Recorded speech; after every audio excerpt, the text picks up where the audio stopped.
Hey, everybody, we're back again here with Sam St. John, wrapping up our Beatles trek through their career. And today it is Past Masters Volume 2, as Sam's holding up there. Basically, hit singles that were not on albums, non-album cuts, some B-sides. There's one alternate take. There's 15 songs we're going to be ranking worst to best. Got some photos of the boys. And like I said, 15 songs. And ironically, this is our 15th Beatles video together. We've done all 12 studio albums. We've done the Past Masters Volume 1. We did the Yellow Album with Jeff and Aaron. And today we're going to wrap it up with Past Masters 2. So looking forward to this, Sam. We'll be starting a new project soon, non-Beatles related. But it's been a nice journey here for the last couple months.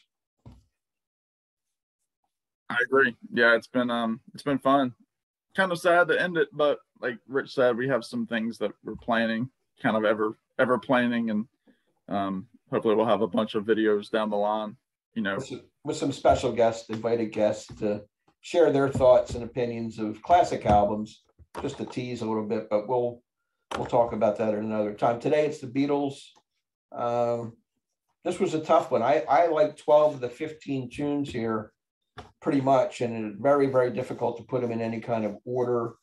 But like we say a lot, this is how we feel today. Next week could be a little bit different. Next month, for sure. But you listen to this stuff and you have to put them in some kind of order. So that's the challenge. And that's where we're at. So as usual, Sam's going to go first. He's going to do his 15, then we'll rotate back and forth till we get down to the big song at the end. Yeah, and again, for those that don't know, this disc goes from 1966 until the Beatles break up in 1970. So it goes to Let It Be and then a couple of non-Let It Be singles. So the first one that I'm picking is a Harrison tune. Not one of my favorites. I guess it kind of came into, I started liking it a little bit more after the Get Back movie, and the song is Old Brown Shoe. It's one that I forget about more. You know, it's unfortunately during this period, Harrison had a lot of songs that didn't appear on albums, it seems like, or they were lost, like on on a Yellow Submarine. He had, you know, a couple of songs on there that, you know, Yellow Submarine wasn't a full album. And then he has these singles that are on here, one of them being Old Brown Shoe. Never one that's been my favorite. It's kind of on the same lines as For You Blue, which I like a lot more in terms of the musical structure with the kind of the slide guitar and just kind of a blues song, and, you know, not a whole lot of depth to it. So it's 15. Yeah, it'll be coming up on my list shortly. My number 15 is You Know My Name, Look Up the Number. Don't like it at all. B-side to Let It Be. Kind of a music hall comedy, wacky, offbeat, unconventional tune. Brian Jones, actually, of the Stones, appears on the record playing sax. And this is just not my bag. Rather have a tooth pulled than go through listening to that again. I know. But that's just a hot take there. Yeah, I'm sure people are surprised it's not my 15, but it's not. It actually comes a couple down. Okay. Number 14 for me is the Wildlife version of Across the Universe. Whoa, nice. It's not my favorite. I prefer the Let It Be version much more. The more laid back, acoustic sounding. I mean, this is laid back, obviously, but it starts like, you know, these birds chirping to make it fit in with the whole wildlife theme of when it was released. Yeah. John's voice is almost raised. It's raised a little bit higher in terms of the vocals are different. And I remember I remember purchasing this disc, and I think I'd already purchased all of their studio albums at this point. And I saw that Across the Universe was on here. And so I was just thinking, oh, it's just going to be Across the Universe with, you know, maybe a different solo or something like that. Kind of like with Let It Be on this, or even Get Back. Right. But when I heard it, I'd never heard of the Wildlife, No. album, and I heard it and I was like, oh, I'm not a big fan of that. I don't like those sound effects, so that's why it's so low for me. Yeah. Yeah, I don't like the sound effects either. My number 14 is Old Brown Shoe. You had it at 15. I have it at 14. I don't like anything really about the song. I don't like the rhythm of the song. Kind of obscure lyrics. They don't add much to it. I know it was performed by Gary Brooker at the Concert for George, 2002. I don't remember it even there. So I'm kind of a forgettable one. I just don't, it doesn't vibe with me. So I'm going to put it at 14. Yeah, that's one of those songs from Concert for George I never think about. No, Even with Gary Brooker, it just doesn't stand out. Like I'd have to go back and watch it again to remember it because it didn't resonate at all. Yeah. Yep. All right, number 13 for me, another George tune is The Inner Light. Ding, Again, ding, another ding, one. ding, ding, ding, ding. 13, big. 13 for Rich too, so we agree. We're both thinking alike here with George, one of George's last Indian style tunes.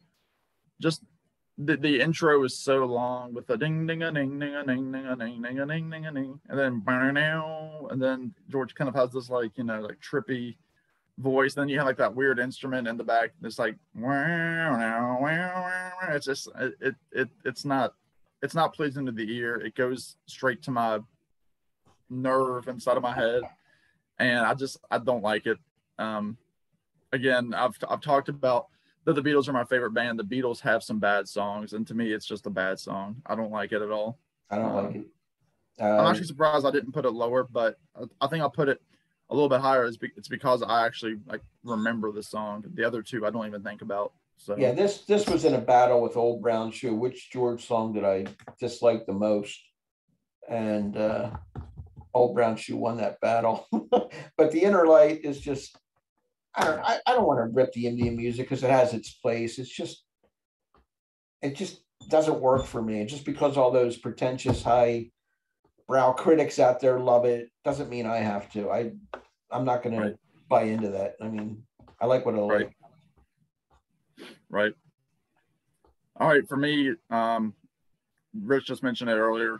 That's his last. It made it to number 12 for me, which is my name. Look up the number. I think it's fun. I prefer this song Head Over Heels more than Revolution Number 9, and I know they kind of are tied a lot of critics lists for worst Beatles song. It's one that was recorded over several years. I think like they started it in '67. I want to say during like the Strawberry Fields era, and then it was kind of left behind, and they brought it back, and they did some overdubs, and they brought it back at like the end of their career.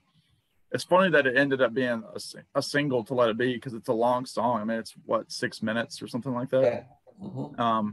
I think it's the second longest, or it's the longest Beatles track, and then I think I might be wrong. Revolution 9 might beat it, but anyway, I think it's funny. I like the John kind of yelling, let's hear it for Dennis O'Dell. And then I love the whole, you know me name, you know me number, what's up with you? And it's fun. I like it a lot. And then the clapping with like the nightclub with Brian Jones on the saxophone. And it's neat that he was on there. Of course he didn't have much longer to live, but just shows again that the Beatles and Stones, they were friends. They collaborated. So it made it to number 12. So that's probably the biggest shock on the list. Everything else, like you said, really from 11 down. I mean, most of these songs were number 1 hits. So yeah, it's just where they fall at this point. That had to be right near the end of Brian Jones's life too. I mean, he died in '69, so it's. Yeah, I don't know when his overdub was played. I don't know if that was earlier or later on. Yeah. My number 12 is one that showed up in the Get Back performance on the rooftop. Don't Let Me Down. Wow. John song. I mean, I like it. I like all 12 of the next songs we're going to do, but I had to put it here. I like John's vocal on it, written for Yoko. Billy Preston's on board for this as well.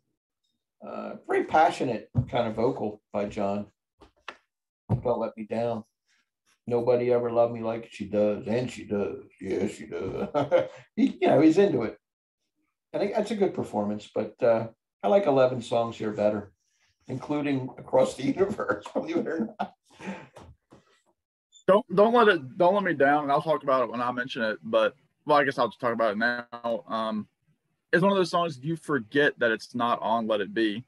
Like I know. You hear Let It, like you're listening to Let It Be, and then you're like, wait a minute, there's a song missing, and then you look and you say, oh, it's Don't Let Me Down. Like, again, we talked about this on our Let It Be video. Like, take out those two, scrap songs and put in Don't Let Me Down to add the extra groove. I mean, it doesn't make sense. They did put it on the naked version, right? It's on there, I believe. The naked version, yeah. They removed several tracks. Which was smart.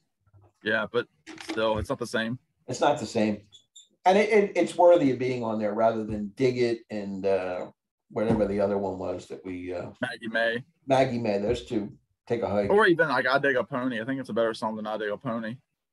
That's my opinion. But yeah, I agree with that. Yep. Number 11 for me is the single version of Let It Be. Again, I think when we ranked Let It Be, the album, I think this was about number 5 or 6 for me on that album. And the reason, for one thing, like I mentioned, the reason it's so low here is because we have 8 number 1 hits on this compilation. Yeah. And this is the first of those hits that I'm going to mention. This was, they went back in and they filled in this the solo. It's kind of a more warbled solo than the straight ahead electric guitar on the album version. This is often the version that you hear on the radio, I would say, mostly. That's still played today. They don't play the electric guitar version, which is the one that I prefer. So, I don't need to say anything about the song. The song, it's what it is. I mean, possibly the Beatles' best song, at its time, but it's just not one that sticks with me like some of the others do. Yeah, it's going to be real high on my list. I like both versions of the song. Number 11 for me is The Ballad of John and Yoko.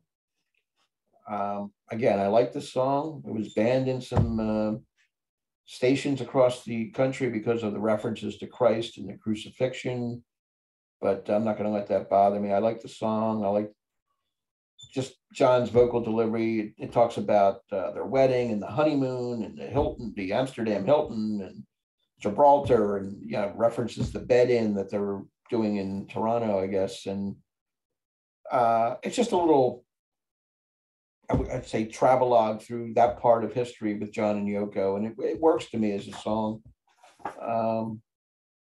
And of course, it was recorded without George and without Ringo. George was abroad somewhere. Ringo was filming The Magic Christian. You got Lennon on guitar, Paul actually on drums, which is hard to believe, but a cute little ditty, Ballad of John and Yoko. And amazing that I went to number 1. Incredible. Yeah. All right. Number 10, you mentioned it just recently. Don't Let Me Down. Excuse me. Yeah, you mentioned it, didn't you? You just mentioned it. I did. Yeah. Okay. Yeah. We just talked about it. That's why it's. Forgive me, folks. He had a long Don't day, Let Me ladies Down. and gentlemen. Long day. Go ahead. Long day. Yeah. It's a Monday on a Tuesday. Yeah. It's one of those Let It Be era songs that like I just mentioned, it's hard to believe it wasn't on the album, and it might even be a little bit higher up had it been on Let It Be. But yeah, for sure. Just one, kind of some nonsense lyrics. I don't know. It's just not one that, just not one of my favorites in that era. Later era John is not my favorite, especially, and this is kind of later. I mean, this is later era John at his top. So I don't know. Don't have a lot to say about it. It's just not one of my favorites. Yeah. My number 10, right? 10 is Across the Universe, the wildlife version that you mentioned earlier. The birds at the beginning knock it down a few pegs from the original, but it's a nice piece. Not Roger McGuinn. No, not those birds. The actual that would have been cool. That would have been cool. Yeah, we would take that. But this how long does that go on for? How many seconds are they playing those little bird? No, 1 antics? second, 20 seconds. It doesn't matter. It's too much. It's too much. It doesn't really work for me. It's like I don't even know what the wildlife is. It a charity event? I mean, it was some kind of it was a charity compilation. Yeah. So I don't know. It's a nice piece of psychedelia. The song itself, I like the some of the phrasing and some of the words. Words are flowing out like endless rain into a paper cup. I like some of those obscure images here. That Jai Guru, Deva, Om, nothing's going to change my world. It's kind of hypnotic when you hear it. Typical John, and maybe drug induced, whatever. But number 10. All right, number 9 for me is the earliest track that I'm going to mention so far. It's Daytripper. One of my favorites. I mean, you gotta love that guitar. Just kind of almost a blues song. Just that repeat. Got a good reason for taking the easy way out. And the repeat. It's just the classic blues structure. Yeah.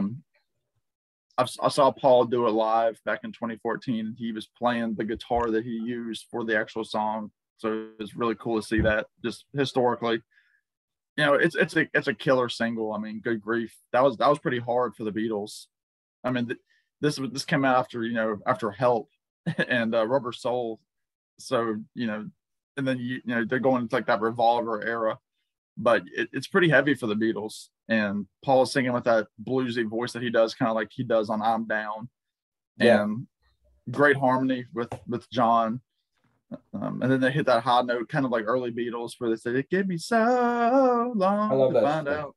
Yeah. So that's kind of reminiscent of some of their earlier stuff, like "She Loves You" and stuff like that. But again, it's amazing how quickly they evolved from even from Daytripper until the next year with Sgt. Pepper. So that's my number 9. My number 9. A lot of people really love this song way more than I do. Obviously, it's going to go Rain. It's got a lot of prog in it to me. I love the drumming by Ringo. There's a lot of strong drumming on this song. Kind of a psychedelic rock song, warped, dreamlike lyrics. One of these songs that's really, the textures come through in the studio, the way they're mixing it. You got backwards vocals and all kinds of tricks in the studio that it would be hard to play live, I think, the way it's done on this record. But it's a good song. Yep. It's just not as good as the 8 I have in front of it, in my opinion. I think it would be cool because I know Ringo says that's his favorite song for drumming. Yeah. I think it would be cool if his all-star band did it, even if he doesn't sing it. Like get somebody like Colin Hay to sing it just so Ringo can play it. Yeah, I think that would be really cool. It would. It will never happen, but it'd be cool. Ringo's pretty stuck in his set list these days. So that's why I don't make a big fuss to go see him. He is 82. He's stuck in his ways like us old codgers, Yeah, he's a very rich codger though, so he's got the right. Yes, he is. All right, number 8 for me is kind of the same vein as Daytripper, similar style as Paperback Writer. Again, one of those killer singles. Yeah. Really heavy fuzz guitar. And I think it's one of the best Beatles story songs. It is. Yep. I mean, it tells the whole story. You can see everything. And one of those Beatles songs that, they don't sing about girls. They don't sing about love. It's a different style of songwriting. They're obviously moving more toward it as an art form versus just making a hit. Even though this was a hit, I feel like it was written as a hit, as an afterthought. And it was more written as, a structured, storied song. Just a great stuff with Paul singing the lead vocals. Again, great guitar. The it's just really, really good. Almost non-Beatle like, I would say, a lot of the stylings to it, but it's again moving them toward that same vein as like Andrew Bird Can Sing and that kind of style that they were. It's in that same style. Yep. But yeah, it's a killer single. So it's number 8. It's number 8 for me as well. Absolutely, I agree with everything you said. I love the guitar, and it's written in the form of a letter, actually, dear sir or madam. I mean, it does tell the story. Trying to get published, yeah. A person who's an author trying to get published, perfect pop song. It's got clever lyrics, killer harmonies, the whole thing. Just a fantastic pop song, and it's different. Like you said, you're not talking about girls or love or anything like that. It's just a straightforward story here. So I enjoyed it a lot. Yeah, and again, it was very difficult at this point for me to rank all these songs. Right now, I mean, what I'm saying in terms of like things that I don't like about these songs, I'm just nitpicking. It's not because I dislike these songs. So another surprise here, number 7, another one that probably some people are surprised that it's this high, is Ballad of John and Yoko. Yeah. I think I like it because it is rootsy. It is kind of a rootsy song. As you have I love that guitar. I guess the lead's played by John. Mm-hmm. And I can imagine them in the studio at this point. John has his beard and the long hair, and you can really hear how, I mean, like you said, Paul was on drums. You can really hear how Paul was going to start moving into that self-production that he was going to get into the next year with McCartney. Yeah, the McCartney album, and a lot of what he had been doing on the White Album in terms of songs that he was playing drums on when Ringo quit. A lot of songs where he was doing bass and guitar and percussion.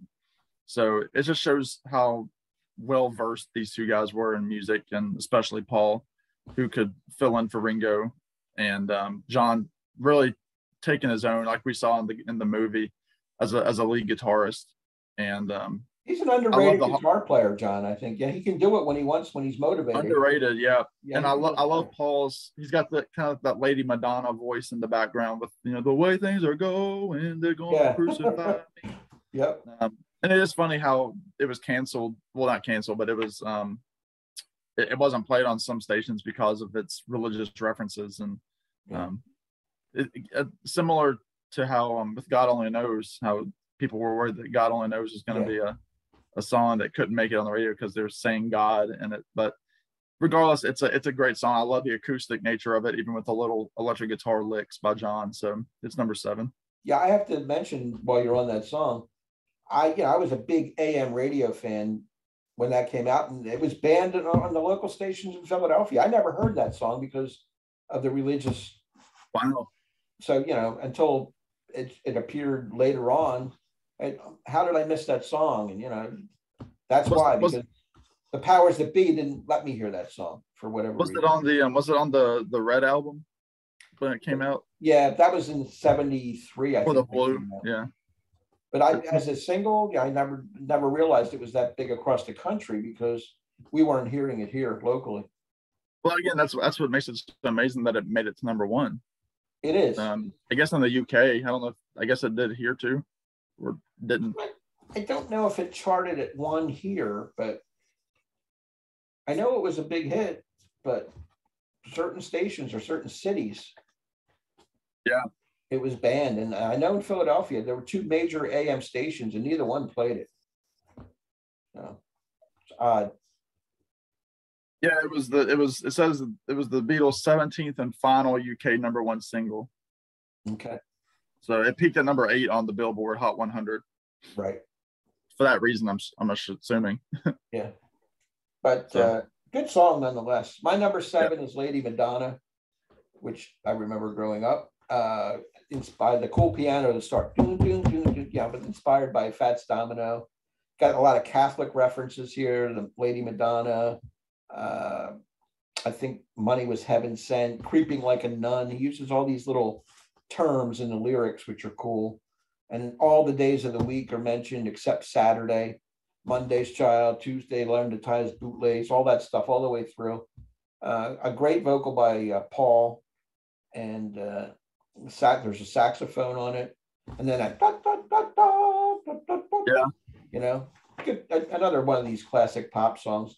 I don't remember if it went to number 1, but I know it was a big hit. Yeah, it was number 1. The number 1, Lady Madonna. The reason that I'm so that I remember all the number 1s is because I remember the first Beatles album that I had was the Beatles 1 album, and that's all I listened to as a little kid. So all of the songs that were on there were number 1s, and this one was on there. Yeah. So, Number 6 is another one of the more rootsy Beatles songs, and that's We Can Work It Out. I love the it's more acoustic styling. It's almost tailor made for an acoustic campfire song.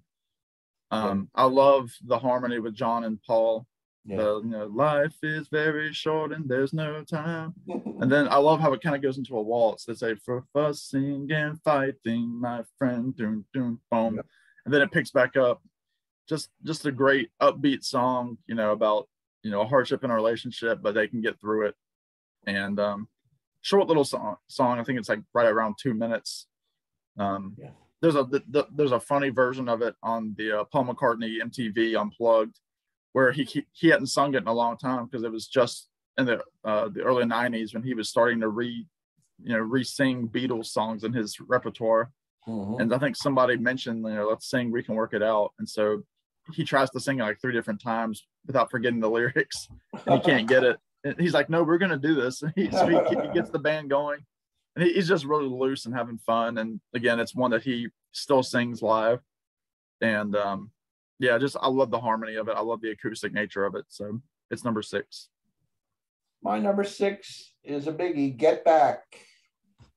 One of their big singles, 5 weeks at number 1 here.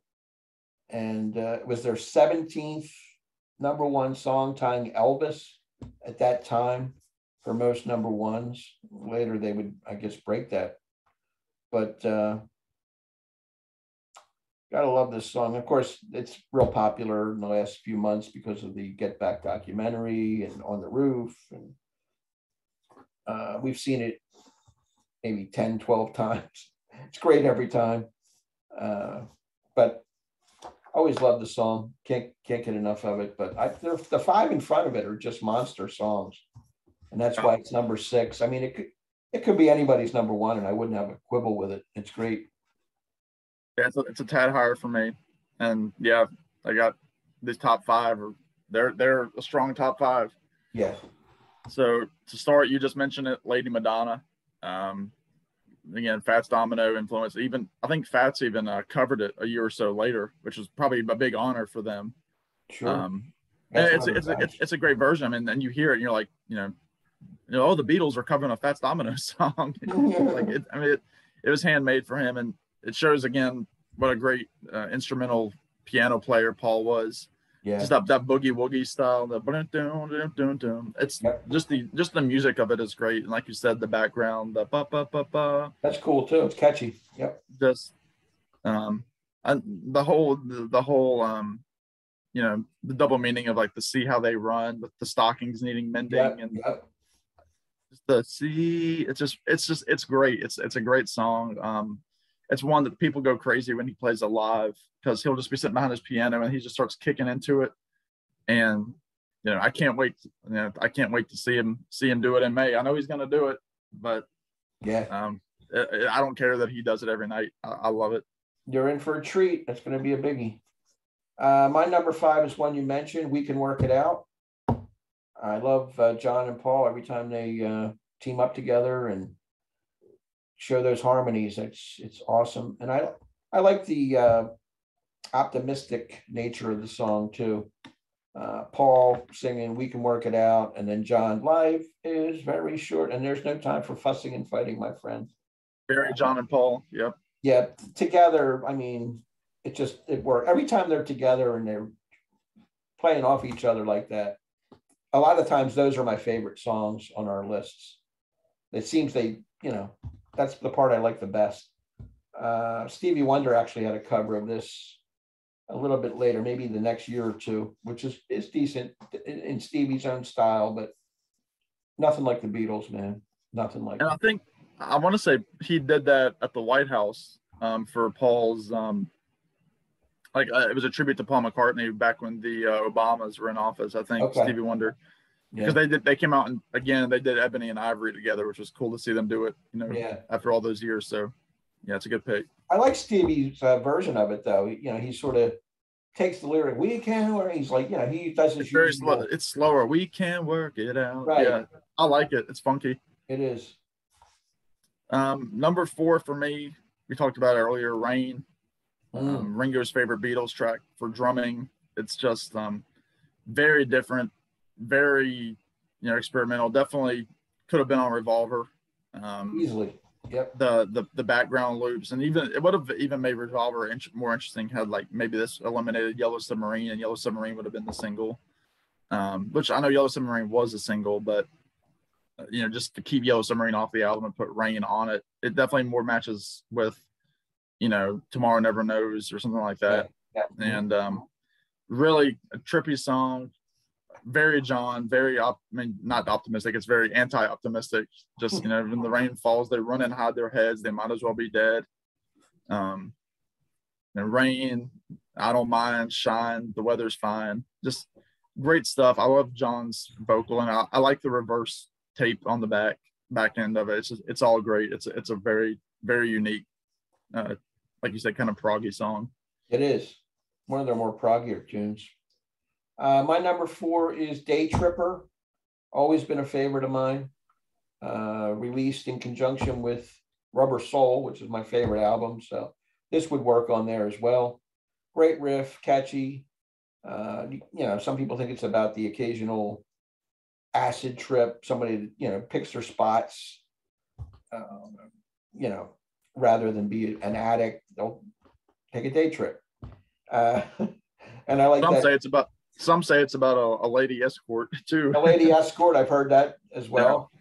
Yeah. Another version here, or another take on it, a person who hangs out with the cool folks and did drugs, but Monday took off the cool clothes, put on a suit and tie, and went back to work and doing the 9-to-5 job. So they're hanging like a weekend warrior type of individual. That they can play both parts. They can fit in with society and yet hang out with the people. Raise hell on Saturday and go to church on Sunday. Yep.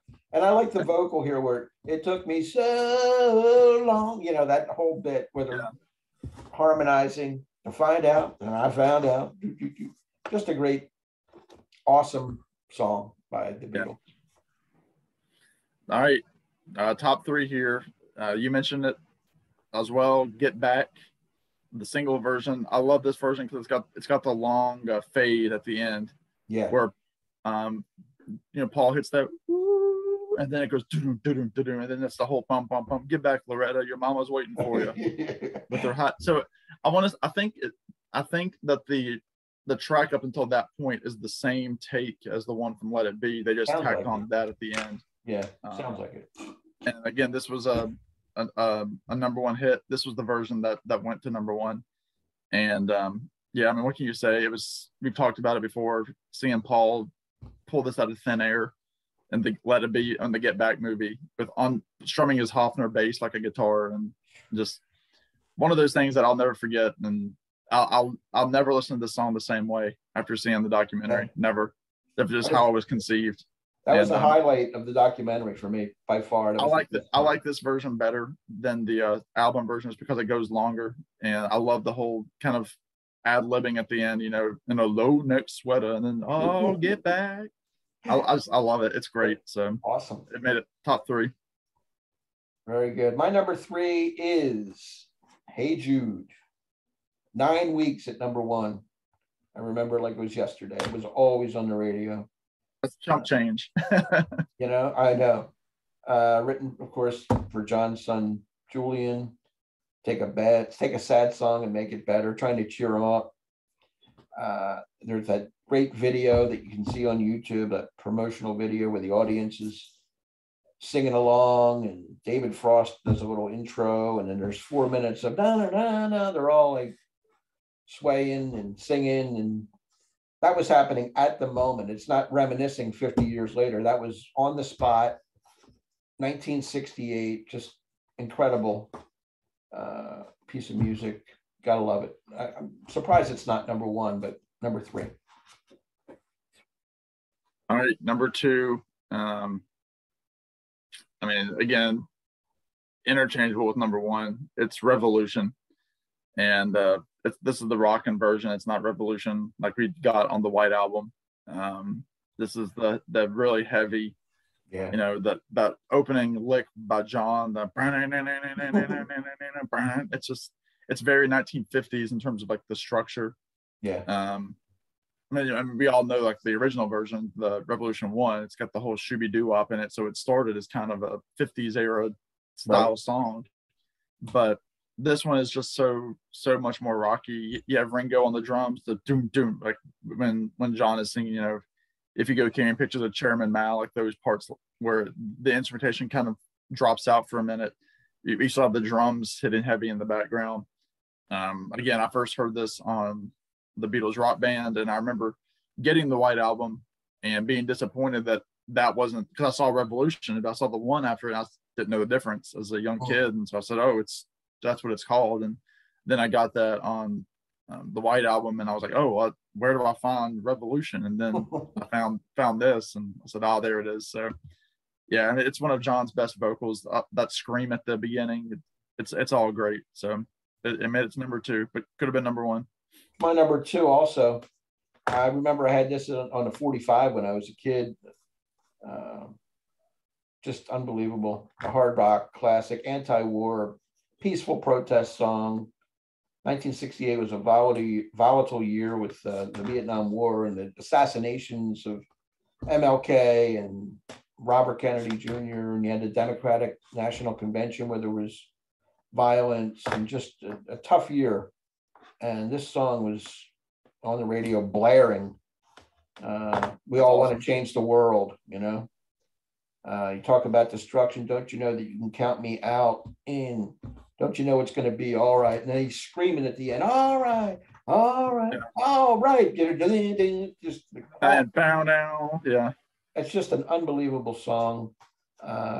Again, could have easily been my top 3, all of them could have ended up at number 1, but I went a certain direction on that. And I would say, to mention it again, this kind of was like, in my opinion, kind of the start of John moving into like what would become his solo career. I mean, a song like this, I mean, compare it to something like Give Me Some Truth, which he was writing around the same time, or, you know, Give Peace a Chance, which was going to come out the next year with Yoko. You know, just that, you know, angry John that was going to come out in the early 70s, late 60s. And this was kind of the beginning of that. Yep. So number 1, no surprise here, Hey Jude for me. Yeah, it's overplayed, but it's, out of the overplayed songs on here, I mean, like, I guess for me, like the top 3 most overplayed would be this one, Get Back, and Let It Be, of the 3. But for some reason, Hey Jude is the one that I don't get sick of it, even though it's, you know, it's 8 minutes of, you know, what's about 6 minutes of them just saying nah nah nah nah nah nah at the end. And yeah, is it kind of, you know, there's not a whole lot of lyrical depth to it, no, but it's just one of those songs that, you know, will always be powerful. And, you know, it's always amazing to see, you know, tens of thousands of people sing this with Paul, you know, now that he's approaching 80. It's so neat how it's just one of those songs that bring people together. I mean, that's what it was originally written as you mentioned, during John's divorce with Cynthia Lennon. Right. So, I mean, it's still doing its duty, only now it's connecting the fans with the Beatles. And it's a beautiful song. I love it. I love the whole sing-along aspect of it. So it's number 1 for me. I love it too. My number 1 is Let It Be. That opening piano, iconic. You know, to me, this is an all-time Beatles song, as most of these are. But I like the guitar in the middle with George. I love the idea that this came to Paul in a dream about his mother who died when he was only 16, and he quoted here, "It was great to visit with her again." And that's the words of a real artist. In my hour of darkness, she is standing right in front of me. And just to add a personal note, my mom died like 3 years ago, and I've had dreams like this. So, you know, when you see somebody else and they can bring it to life in music, it means more. So this is why it's number 1 for me. It's a universal theme. You know, it brings people together. When the brokenhearted people living in the world agree, there will be an answer. Let it be, let it be. It's like a galvanizing song. I just love everything about it, as I do Revolution and Hey Jude and about 6 or 7 others, but put one at number 1, and this time it was Let It Be. So, cool. And did you say you prefer that version to the album version? I like them both, but I don't know if I have a preference. Probably this one because I've heard it a million times. It's the radio version. It's the radio version. It always pops on, but the one on the album's awesome too. Yeah, so, yeah, great. Enjoyed that. That's a nice way to wrap up our 15 videos that we've done together in the last couple months. So we'll be back again with a new project. It'll be non-Beatles related. We're going to do some solo Beatles albums too, but we're going to spread it out. And we're going to strictly look at classic albums, bring on another guest, and hash it out 3 different ways this time. So I want to thank Sam St. John, of course, for doing this whole series of videos. Yeah, thank you. It was really great, Sam. Thanks a lot for doing it from the beginning. We made it through. It didn't seem like it was that long ago, but we've pushed and somehow persevered. We were doing pretty much Tuesdays all along. Didn't we do a couple where we did 2 in 1? We did the first few. We did a couple in a day. Yeah. Yeah, that's why it doesn't seem like as long, because we crushed it early and then sort of spread it out a little bit towards the end. But fun nonetheless. Check out Sam St. John. He's running a contest until the next couple, maybe tomorrow might be the last day. Tomorrow's the last day for entry. Tomorrow being the 16th when you're watching this. And so 17th, I'll be drawing the names out of something. And right. His channel's $25. $25 on the line. Yeah, it'll be great. Well deserved. You've done very well with your channel. And it's not too late for those who haven't subscribed to check out Sam St. John as well. Let me know that you've made a video. Yeah. Yeah. Let them know in the comments that you made a video and get in by, I guess, midnight of the 16th, the drawing on the 17th. So that's it for us. Take care. We'll see you next time. Check out our past videos if you haven't yet. Like, subscribe, leave some comments, and we'll see you in our next project. Take care, everybody. Bye.